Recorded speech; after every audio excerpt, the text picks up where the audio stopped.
40 millones. Esa es la increíble cantidad de estas botellitas que se beben cada día en más de 40 países.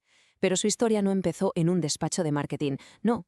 Empezó en un laboratorio, con la misión de un médico de salvar a su país de una crisis de salud. Vamos a meternos de lleno en la ciencia, y sí, también en la controversia que hay detrás de Yakult. Seguro que esta botellita nos suena a todos. La hemos visto 1000 veces. Está en las neveras de medio mundo, desde Tokio hasta Ciudad de México. La forma, vamos, es que no hay otra igual. Para muchísima gente es casi un ritual, algo de todos los días. Pero ojo, que detrás de esa costumbre tan simple hay una historia mucho, mucho más grande de lo que parece. Y es que esto no es solo una bebida, nació de una necesidad, casi de la desesperación, y de la visión de una sola persona que se propuso nada menos que cambiar el destino de su país. Así que, para entenderlo todo, tenemos que rebobinar. Y bastante. Nos vamos al Japón de los años 20, un país que en aquel momento estaba literalmente al borde del colapso sanitario. La situación era terrible. Había una escasez de alimentos brutal y la higiene era pésima. Esto era un caldo de cultivo perfecto para infecciones intestinales mortales, como el cólera o el tifus. Miles y miles de personas morían, sobre todo niños.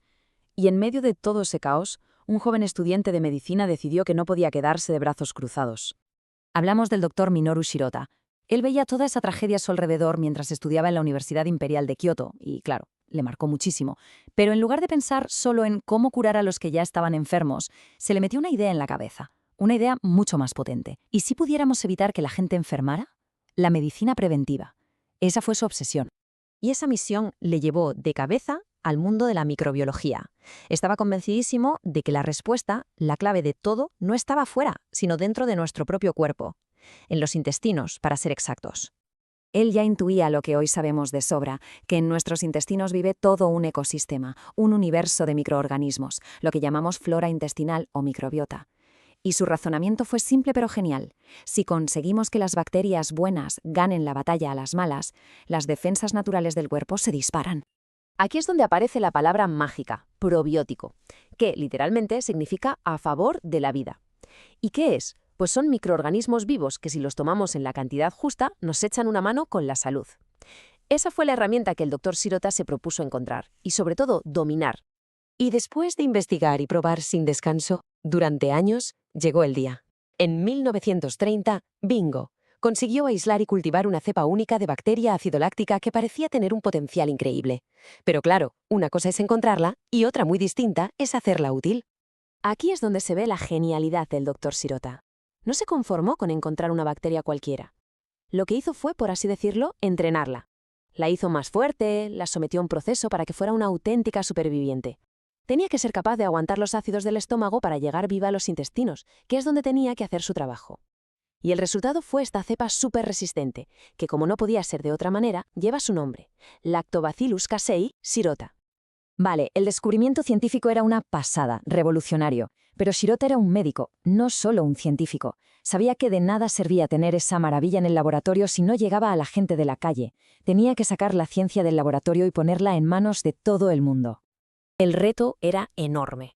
A ver, ¿cómo metes miles de millones de bacterias vivas en algo que sea seguro, que sea barato y que encima esté bueno y la gente quiera tomarlo? La solución fue brillante, una bebida. Una bebida a base de leche fermentada. Así que, en 1935 nació oficialmente Yakult.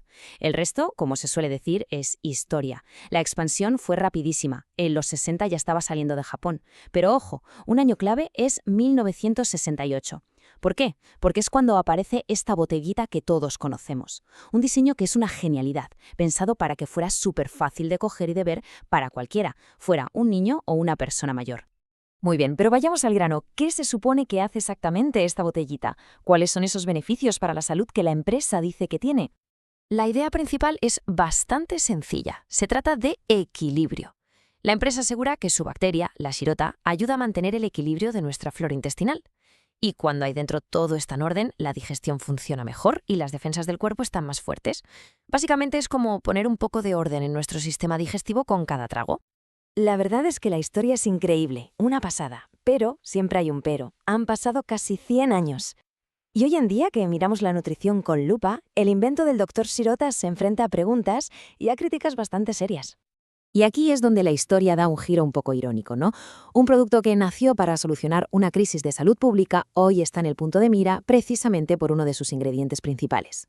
Hablamos del azúcar, el gran debate. Según análisis de organizaciones de consumidores como El Poder del Consumidor en México, una sola de estas botellitas, que son 80 mililitros, lleva 12,7 gramos de azúcares añadidos.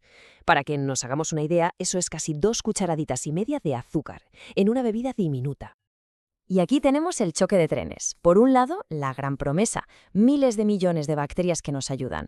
Por el otro, una cantidad de azúcar que a muchos nutricionistas pues les pone los pelos de punta. Y encima hay otra duda en el aire. ¿Esa cantidad de lactobacilos es de verdad suficiente para tener un efecto real? Sobre todo porque no hay unos estándares oficiales muy claros. Así que la pregunta final es inevitable. ¿Sigue siendo Yakult esa herramienta de salud que soñó su creador? ¿O se ha convertido más bien en una costumbre un poco azucarada? La historia empezó con una misión increíble, la de mejorar la salud de todo un país. Pero hoy el debate está en si su segundo ingrediente principal, el azúcar, no va un poco en contra de esa misión original. La respuesta, al final, la tiene cada persona que abre la nevera y coge una de estas botellitas.